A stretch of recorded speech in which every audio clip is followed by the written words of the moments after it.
Hey Parapeeps, thanks for joining me again. So, the privilege of being a part of a haunted location and being able to study it and see how things change was such an amazing experience. In the beginning, when we started at St Albans, every entity that was seen was characterized by how they looked. And they also became popular because they were seen by many people. So for this video, I want to talk about the Lady in White.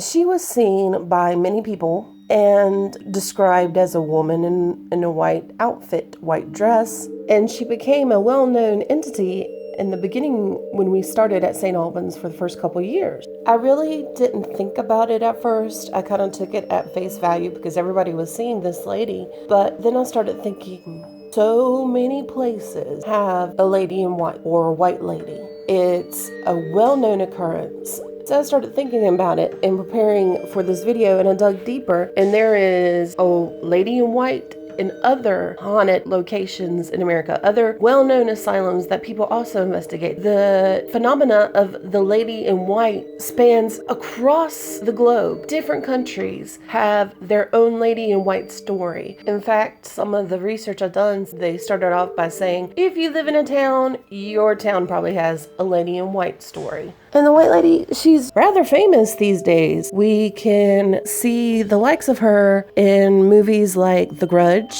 or La Llorona. These are all versions of the white lady. Though the stories may differ, the one thing that is the same for all the stories is the lady had died in a tragedy of some kind, whether she was murdered by her husband or she took her own life or she did something so horrible that she couldn't handle and killed herself and then came back. There's so many different variants to the tale, but she died from tragic causes. That's the common factor straight across the board for all the white lady tales. So in retrospect, that got me thinking about our own lady in white. Did she die of a tragedy? Why was she there? I don't know. Now, I personally never saw her myself, but I have been around people who have claimed to see her. I remember one of our very first investigations as Mountain Ridge Paranormal Research Society in St. Albans, when one of my teammates, who is also my cousin, had a very interesting encounter in the Purple Room. Now, back in these days, it was before any work had been done to the building. There were rooms actually inside the Purple Room. The Purple Room is a big open room. But before there were these rooms, and they made a little hallway over in the corner. My cousin and my sister were walking down the hallway to the room and then came out of the room, and she ran right into her. She said it looked like a nurse, but she was definitely in white. My sister saw the wisp of white. She didn't see her full on, but it startled them quite a bit. So as we started to fix up the building and eventually we took over the business, groups came in and claimed to see her as well. And workers would just get glimpses as well. It became a well-known entity of St. Albans, along with others that I will go over later. But she became this well-known thing. And she's one of the few entities that was so popular that I never got to see or have any interactions with, unfortunately. But I do remember one night, it was during the first haunted house we did, which was named the Asylum. And we were locking up. And one of the volunteers, who was not a paranormal investigator, went down to get his drink from his set, which was downstairs. He came back up and said, we can't lock the building. Somebody's inside. We're like, what? He goes, yeah, I was walking downstairs and there was a woman standing there. And I just said, excuse me. And I walked around her, got my stuff, and she's still in there. We can't lock up the building. He was pretty adamant that this woman was in the building. Of course, being new at haunted houses, we thought, well, it's possible she could have gotten lost, but any normal person would probably be screaming right now in the dark, trying to get somebody's attention. But this volunteer, he would not stop. He was so concerned.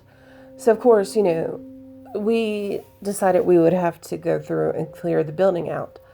We all went in searching for the building, make sure that everybody was out. And sure enough, there was no woman left in the building, which really made that volunteer's blood run cold.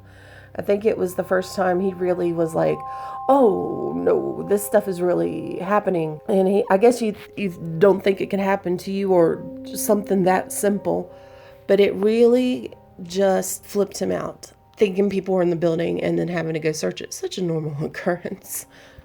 But Jess, why is there a white lady there? Well, like, where did she come from? What's her origin? And in all my research that I've done on St. Albans, looking through everything, I never found any evidence or any documentation of a tragic killing. We have had documentation, however, about a tragic suicide. Is she one of the ones who took her own life up in the attic? Not sure. I mean, it's plausible, but not really sure. She has been seen all over the building, not just near that location. So I really don't know. And then she was described, some as looking like a nurse and others just a lady in a gown. So who's to say? Or maybe we are dealing with two different entities here. I'm not sure. One thing I do know is as we got further along, after a couple years working in St. Albans, there were no more reports were given to us about seeing her. It's like she just disappeared or she didn't want to be seen anymore. But no groups, no volunteers, not even us, none of us saw her and nobody reported her.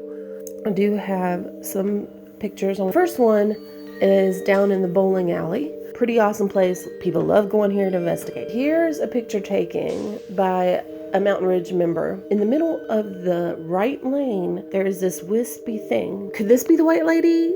Other than it's white, it's not, I mean, it doesn't have a girlish figure. But this is definitely something. This is definitely compelling. This is definitely interesting. Could this be the white lady? I don't know. I find it very interesting. Anything is possible. There's one thing I have learned about investigating. If you even answer one question, that question leads to like 500 more. This next picture I wanted to show you is really interesting. It is actually one of my favorite pictures of evidence that we've ever got. This was taken while we were setting up for, it wasn't even an investigation. Actually, I think it's daytime. Yes, ladies and gentlemen, you can investigate ghosts in the daytime. It says back in the beginning, and we were setting up for the asylum. This is down in the alcoholics unit. This is also considered the basement. My good pal, Dennis Taylor, was down there setting up for his scene and took this picture in the hallway, leaving the main part of the alcoholics unit. As you can see, there's this little orb in the middle of the hallway, and from it, you can see the figure. To me, this is quite compelling. Such a great picture, such a great catch. It's amazing. I do think this more likely the lady in white. She was being seen a lot at this time, and here she is in a photo. I believe, as a researcher, historian, and paranormal investigator, that this is 95% sure the white lady. Hey guys, if you have a lady in white story, please leave it in the comments below.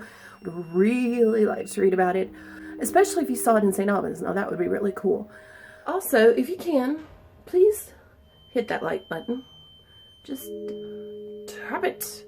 And also subscribe if you haven't already. And share if you can. This really helps me out.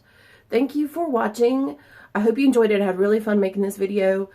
And I'm Jessica Ida. I'm a paranormal investigator. And this is my confession.